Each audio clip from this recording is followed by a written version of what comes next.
Welcome back, स्वागत है आपका एक नए ब्लॉग में। गुरप्रीत एक्सप्लोर्स चैनल से तुम एक और वीडियो देख रहे हो। तो भाई आज तुम्हारा भाई घर पे ही है। क्यों है घर पे वो मैं आपको रीजन बता देता हूँ, दिखा भी देता हूँ। एक हफ्ता हो गया भाई, पैर में चोट लगी हुई है नीचे, और डॉक्टर से उसको बस इतना बोल के कही जा रहे हैं कि फंगस है, पर वो फंगस नहीं है। हमारे में नीचे चंडी नहीं बोल देते, जो पैर के बिल्कुल नीचे हो जाती है, या फिर अट्टन बोल देते हैं, वैसा कुछ है, पर इनको इस चीज़ का पता नहीं है। तो इस चीज़ का इलाज कोई देसी लगाना पड़ेगा, बाद में तुम्हें जख्म दिखाऊंगा। तो जिसको पता हुआ है देसी इलाज का तो भाई जरूर बताना, अगर किसी को पहले हुआ हो। तो फंगस कह के आगे आगे ऐसे आगे चली जा रहा है। थोड़ा सा सही हो ही जा रहा है दवाई से, और थोड़ा सा फिर ज़्यादा बढ़ी जा रहा है। तो 2 हफ्ते हो गए भाई मेडिकल लीव पे हूँ। ये दूसरे हफ्ते की स्टार्टिंग है, आज मंडे है, दोबारा मेडिकल लीव लिखवाने जानी है। तो भाई मुझे प्रॉब्लम है काम वाले जूतों से। जो काम वाले जूते होते हैं ना, उनमें अच्छा खासा लोहा लगा होता है, तो चलने में बहुत दिक्कत होती है। तो मैं भी उन पर आ रहा हूँ कि जब तक डॉक्टर मेरे को बढ़िया जूते नहीं लिख के देगा तो मैं भी काम पे नहीं जाऊँगा। इसलिए दूसरे हफ्ते की मेडिकल लीव शुरू हो गई है।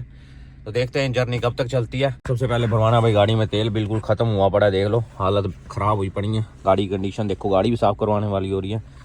पार्टियाँ शाटियाँ पूरी चलती रही हैं इसमें। एनीवे, ये दरा पंप का ढक्कन और ये दरा पंप, ये लो स्टार्ट बेबी। ये 40 एरो का तेल डल गया, देख लो। और इस टाइम रेट साला चल रहा है 173 पर लीटर। भाई साहब, जब इटली में आया था ना 150 चल रहा है। कमाई अच्छी खासी कर रही है इटली, धीरे धीरे बढ़ रही है। मान ले 8 सालों में 50, 60, 70, 25 सेंट बढ़ गया। वाह, ऐसा कुछ नक्शा है हमारे शहर का, देख रहे हो। पेड़ देखो भाई, सर्दी आ गई है, पत्ते झड़ के नीचे बिछ चुके हैं। गाड़ी पार्किंग में लगा दिया भाई, थोड़ी धूप सेक लेगी, इसे भी ज़रूरत है बहुत। काफ़ी दिनों बाद धूप निकली आज। लंच का टाइम भी हो गया, सोचा लंच कर लेते हैं भाई, दुआना अपने की। और बढ़िया सा क्या चेक करो, डोनर केबाब सैलड वगैरह मिक्स करके, क्या बढ़िया इसमें चिकन है, नज़ारा ही आ जाता है। कभी खा के देखना इटली में भाई डोनर केबाब। आ गया हूँ डॉक्टर के पास। ये अस्पताल है कुछ, वहाँ जाकर मेरी डॉक्टरनी बैठती है। यहाँ से अंदर से एंट्री होगी और वहाँ जाके नीचे से फिर ऊपर, मुझे वहाँ जाके ऊपर बैठना पड़ेगा, जाके 15-20 मिनट वेट करनी पड़ेगी। देखते हैं क्या कहती है डॉक्टर के वेटिंग हॉल में बैठा हूँ भाई। और ये मेरे डॉक्टर की टाइमिंग है। मंडे को सुबह थी अपॉइंटमेंट पे, वो भी सिर्फ, ठीक है, हफ्ते में पूरा 4-5 बारी बैठती हैं। ये देख लो, सिर्फ अपॉइंटमेंट पे, ठीक है। तो बंदा मरीज जो आए क्या करे, अपॉइंटमेंट लो तो 5 दिन बाद ही मिलती है। और काम से छुट्टी मारी है तो भाई मेडिकल लीव साथ के साथ भेजनी पड़ती है कि हम बीमार क्यों हैं, और उनको मतलब मोटिव देना पड़ता है कि हम बीमार हैं, डॉक्टर ने मेडिकल लीव दे दी। तो आज छुट्टी मारी है तो आज मेडिकल लीव देनी पड़ेगी। अब डॉक्टर नहीं तो क्या किया जाए। इटली इतना भाई पीछे चल रहा है ना मेडिकल के चक्कर में। सो रहे हैं डॉक्टर, मतलब सो ही रहे हैं। टाइमिंग चेंज करी है, कोई कुछ नहीं बताया, मतलब अपडेट नहीं ऑनलाइन चढ़ाया कि टाइमिंग चेंज हो चुके। अपनी मर्जी से भाई 5 बारी हफ्ते में सिर्फ मिलती हैं, वो भी अपॉइंटमेंट पे। ये लीगल नहीं है, फिर भी इनकी चलती है भाई। सो रहे हैं आराम से अंदर बैठे। आधा घंटा वेट करने के बाद दूसरे डॉक्टर में मेरा नंबर लग गया, क्योंकि मेरे वाली डॉक्टरनी तो है नहीं थी, वो भी अपॉइंटमेंट पे थी, वो भी कल। और मेडिकली मुझे आज ही चाहिए थी ज़रूरी। तो फार्मेसी पे आया हूँ, जो डॉक्टर ने क्रीम लिखी है और एक एंटीबायोटिक लिखी है खाने के लिए, एंटीबायोटिक। ये फार्मेसी है यहाँ की। और लेट्स गो, दवाई लेते हैं भाई, थोड़ा सा हेल्प हो जाएगी। पैर को थोड़ा दर्द हो रहा है। ये यहाँ की कंडीशन है यहाँ की फार्मेसी की। Let me show you. Wow, tube इतनी महंगी, 16 रुपये की ट्यूब, 16 एरो की। कौन कहता है भाई मेडिकल चीज़ें यूरोप में सस्ती हैं। डॉक्टरी कार्ड लगते हुए भी फिर भी 16 रुपये की सिर्फ क्रीम है, ठीक है। और ये पट्टी चेक कर लो, थोड़ी सी है ये, 10 सेंटीमीटर लंबी है, ठीक है सिर्फ। और 7 एरो की है ये, इतनी सी। कंडीशन दिखा देता हूँ। हमारी पट्टी कितने की मिलती है इंडिया? हाँ, 23 रुपये की 2 चीज़ें ली हैं। एक क्रीम ये वाली, इसका रेट भी मैं दिखा देता हूँ, यहाँ लिखा हुआ है, पढ़ो, 16 एरो 80 सेंट, ठीक है। और ये पट्टी चेक करो, इतनी सी। हमारे वो देसी डॉक्टरों में ना इतनी सी पट्टी देख लो, 7 एरो की दी है साबला है। ये सिर्फ एक हफ्ता भी नहीं चलेगी, वो भी 2 बारी, वो भी कम लगा के चलानी पड़ेगी, फिर जाके 1 हफ्ता काट देगी साहब लगा के। तो महंगाइयाँ चेक कर लो भाई इटली की, जो लोग कह रहे हो ना, चलो रोप चलो। किश्तियाँ भर के आ रहे हो, कुछ फ़ायदा नहीं है। जो यहाँ रह रहे हैं ना, उनसे एक्सपीरियंस लो पहले, उन्हें पूछो। तो अब भाई रुको, मैं तुम्हें दिखाता हूँ पैर में जख्म कैसा हो रखा है। पहले तो ये चेक करो, देखो ये जो मांस ऊपर आया हुआ है ना इस टाइम, ये नवा आ चुका है, पहले ये भी नहीं था। अभी 2 दिन 4 दिन हुए हैं इस मांस को आए को।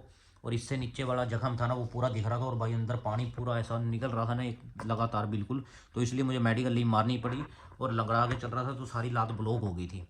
तो इस हफ्ता थोड़ा आराम है, पर फिर भी मैं अभी काम पे नहीं जा सकता क्योंकि काम वाले जूते डाल लूँगा भाई। इतने भारी भारी जूते होते हैं वो पड़े हैं ना, इनमें हवा जाती ना आती। तो इन फिर डाल लूँगा तो फिर दोबारा फट जाएगा ये। अभी घाव है ना जो अभी नंगा ही है भाई, कवर नहीं हुआ अच्छे से, देख रहे हो मांस फटा हुआ है। तो अभी पूरा हफ्ता दवाई लगा लगा के मैंने इसको टाइट किया है। अब ऊपर वाला मांस पूरा अच्छे तरीके से आ जाएगा, पूरा नॉर्मली चलूँगा तो उसके बाद भाई काम पे जाऊँगा। अभी फ़िलहाल एक हफ्ता और मेडिकल लीव मार के ना घर पे बैठते हैं। तो भाई थोड़ी सी इन्फॉर्मेशन दे देता हूँ इटली के कुछ मेडिकल कंडीशंस के बारे में। 2-3 मुद्दों पे हम बात करेंगे अब जल्दी जल्दी। इस चीज़ में आपको मैं बता देता हूँ कि जो भाई इटली में आने की सोच रहे हैं, जो अपना फ्यूचर बनाने की सोच रहे हैं इटली में आकर, तो ये चीज़ें उनको पता होना चाहिए। जब तुम काम पे जाते हो, तुम्हें चोट पीट लग जाए, कुछ भी हो जाए, या तुम बीमार हो, तुम्हें किस टाइप की मेडिकल लीव भेजनी पड़ती है, ठीक है। अपने डॉक्टर के पास जाना है, जो भी सरकारी डॉक्टर तुम्हें गवर्नमेंट के थ्रू दिया जाता है उसके पास जाना है। और ये जो एक पेपर है इसको मलत्तिया बोलते हैं, मलत्तिया नूमेरो देल प्रोटोकोलो, नूमेरो देल प्रोटोकोलो बोलते हैं इस चीज़ को, जो कि हमें काम वाले को भेजना होता है साथ के साथ 12 घंटे के अंदर अंदर कि मैं बीमार हूँ। ये तुम्हें 12 घंटे के अंदर अंदर अपने मेडिकल, ये इसको मेडिकल लीव भी बोलते हैं एक तरीके की, इटली की मलत्तिया बोलते हैं वैसे तो। ये तुम्हें काम वालों को 12 घंटे के अंदर अंदर भेजना होता है। तो दूसरे मुद्दे पे बात आते हैं कि जो डॉक्टर्स हमारे होते हैं, जो सरकारी दिए होते हैं सरकार के थ्रू, वो सरकारी डॉक्टर होते हैं भाई। उनकी कुछ ऐसी टाइमिंग्स होती है, मेरी वाली डॉक्टर की जैसे 5 दिन सिर्फ है, वो भी अपॉइंटमेंट है सिर्फ। तो अब नॉर्मल बंदा अब कैसे जा सकेगा, क्योंकि आज अपॉइंटमेंट लेने के लिए फोन करूंगा तो अगले हफ्ते अपॉइंटमेंट मिलेगी। In the case of emergency तुम क्या कर सकते हो, अगर कुछ भी नहीं है, डॉक्टर भी नहीं है भाई, कुछ भी नहीं हो रहा, या तो तुम पहला स्टेप है कि सीधा एम्बुलेंस को कॉल करो। तुम्हारा एम्बुलेंस अगर बहुत ही इमरजेंसी है, कुछ भी है, तुम फ़ोन करते तुम्हारे घर आ जाएगी भाई, कहीं भी तुम रह रहे हो इटली में। और दूसरा ऑप्शन है कि अगर तुम फिर भी ठीक हो, ज़्यादा अर्जेंट काम नहीं है, तो तुम सीधा हॉस्पिटल में अपनी भर्ती कर सकते हो, साथ के साथ वहाँ जा सकते हो। उन्हें कह सकते हो कि मैं अपना ऐसे ऐसे ऐसे बीमार है, मुझे दिक्कत हो रही है, मुझे ट्रीटमेंट चाहिए साथ के साथ। तो साथ के साथ भाई वो तुम्हें ट्रीटमेंट देंगे। तुम्हारे पास ऐसा एक कार्ड होना चाहिए इटली का, जो कि इटली की सरकार के थ्रू तुम्हें दिया गया होता है। ये देख सकते हो यहाँ पे तेसरा सैनिटारी लिखा हुआ है, तेसरा सैनिटारी बोलते हैं भाई डॉक्टरी कार्ड को इटालियन में, जो इटली की सरकार के थ्रू तुम्हें दिया गया होता है। अब बात आती है कि अगर हमारे पास ये नहीं है, अगर तुम इटली में नए आए हैं, जब तक तुम्हारे पास नहीं बना, पहली बात तो भाई ये बन जाता है बिल्कुल ही, पर तुम्हारे पास ऐसा एज अ कार्ड होना चाहिए, जैसे बैंक कार्ड नहीं होता ऐसा होना चाहिए, क्योंकि इस पर चिप लगी होती है, वो साथ के साथ मशीन के साथ मारते हैं और उन्हें पता लग जाता है कि तुम इटली में अब टैक्स देना शुरू कर चुके हो। अगर भाई तुम्हारे पास ये है तो तुम्हारी ट्रीटमेंट लगभग फ्री होगी। इटलीज़ के थोड़े नए रूल आए हैं। अगर तुम अब नॉन अर्जेंट काम है, मान लो नॉन अर्जेंट ट्रीटमेंट है तुम्हारी, तुम सीधा हॉस्पिटल में गए हो इमरजेंसी वार्ड में, तो वहाँ तुम्हें कुछ थोड़ी सी पेमेंट देनी पड़ सकती है, 20-25 यूरो, जैसे 40 यूरो, ऐसे जैसी तुम ट्रीटमेंट ले रहे हो वैसे। अगर नॉन अर्जेंट है, वो तुम्हें डॉक्टर बताएंगे कि ये अर्जेंट है या नहीं है। तो भाई बहुत ही अर्जेंट है तो तुम्हारी बिल्कुल फ्री ट्रीटमेंट होगी, कुछ भी नहीं होगा। अगर ज़्यादा तुम्हें दिक्कत है तो साथ के साथ तुम्हें भर्ती भी कर लिया जाएगा, अगर तुम्हें कोई ज़्यादा इमरजेंसी हो रही हो तो। तीसरे स्टेप पे बात करते हैं भाई दवाइयों की। दवाइयाँ किस टाइप से दी जाती हैं। ऐसा जैसे इंडिया में होता है कि डॉक्टर के पास चलो, डॉक्टर ने जितनी मर्जी mg की गोली हो भाई, बड़ी से बड़ी, ज़्यादा बुखार है तो फार्मेसी पे हम जाके अपनी दवाई ले सकते हैं, मेडिकल स्टोर पे जाके कि ये वाली दवाई दे दो, ये वाली दवाई दे दो। ऐसा इटली में भाई बिल्कुल भी नहीं है, शायद पूरे यूरोप में ही ऐसा कुछ नहीं है कि तुम किसी भी मेडिकल्स पे जाके कोई भी दवाई नहीं ले सकते जब तक तुम्हें डॉक्टर ने लिखी नहीं है, या फिर ऐसा कोई लिस्ट होती है, इसे रिचाता बोल देते हैं भाई इटालियन में। जब तक तुम्हें डॉक्टर इतनी mg की गोली नहीं लिख के देगा ना, एक लिमिट होती है, उस लिमिट से ऊपर mg की गोलियां भाई मिलती नहीं है इटली में। तो डॉक्टर के थ्रू ऐसा कुछ दवाई लिखी गई होती है कंप्यूटराइज। तुम मेडिकल स्टोर पे जाते हो, तुम्हारा यहाँ पे डॉक्टरी कार्ड की एक QR कोड भी बनी होती है कि उन्हें पता लग जाता है कि इस डॉक्टर का क्लाइंट है, इस डॉक्टर ने लिखी हुई है, और डॉक्टर का नाम भी बकायदा यहाँ पे सब कुछ मेंशन होता है। तो ये जो दवाई दी गई होती है तुम्हें इसलिए दी गई होती है डॉक्टर के खिलाफ, इसमें सारा कुछ इन्फॉर्मेशन इसलिए होता है भाई, तुम्हें कल वो दवाई खा के कुछ भी रिएक्शन हो जाए, प्रॉब्लम हो जाए, या फिर कोई दिक्कत हो जाए, तो सारा ब्लेम डॉक्टर पे आएगा कि ये दवाई डॉक्टर के द्वारा लिखी गई थी। तो अगर आप इस टॉपिक पे चाहते हैं कि अलग से एक पूरी वीडियो निकाल के लेके आऊँ तो भाई ज़रूर बताना कमेंट्स में। अभी के लिए इस वीडियो को एंड करते हैं। व्लॉग अच्छा लगा हो तो भाई जाते जाते लाइक एंड सब्सक्राइब जरूर मारते जाना। मिलते हैं नेक्स्ट वीडियो में। रब रखा।